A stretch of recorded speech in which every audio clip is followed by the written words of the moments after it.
What's going on, guys? Welcome back to the channel. Today we have a new series kicking off.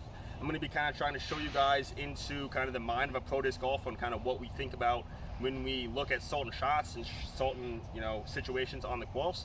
Today, being the first one, we thought it'd be a good idea to start on the first tee of a tournament or a course, whatever, and kind of what my thought process is going into the round. So with that being said, let's jump right into it.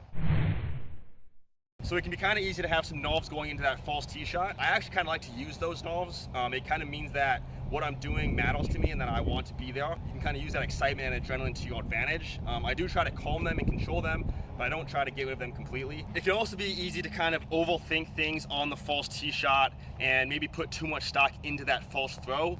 You can't make or break a round just with one throw. Obviously you want to start off well, but you don't necessarily have to be super aggressive and have a super hot start in order to have a good round. But at the same time, you don't want to just play too safe just to make sure you get off the box. You want to just throw the shot that the hole calls for and kind of treat it like any other shot on the course. Going into the first tee shot of a tournament, of course, I've played the hole in practice and hopefully in some different wind conditions, and so I know kind of what I want to throw. Today on this hole, we don't really have any wind to speak of, and then if you look at the tee sign here, it's a 570-foot par 4.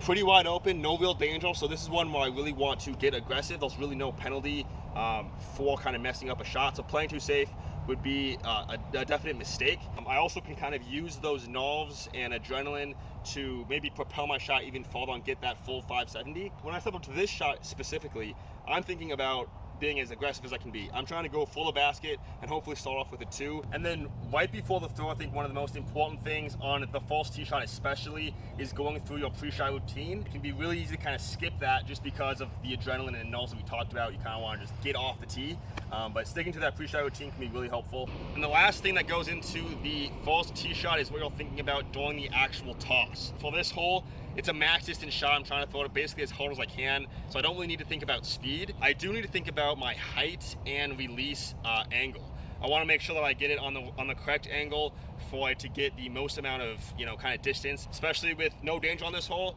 It's kind of just about gripping it and ripping it. So with that being said, let's see how close we can get to the basket.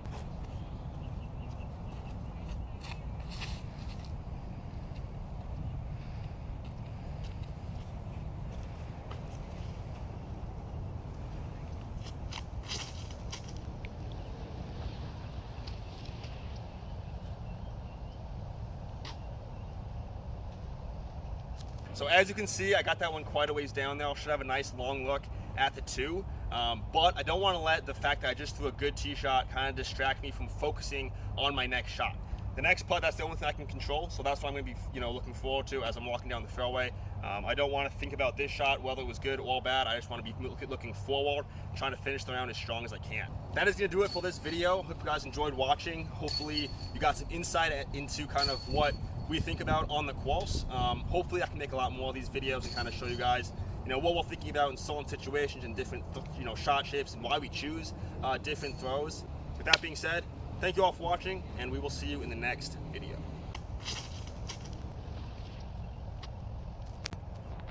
Alright, so as you can see, I kind of smoked that one.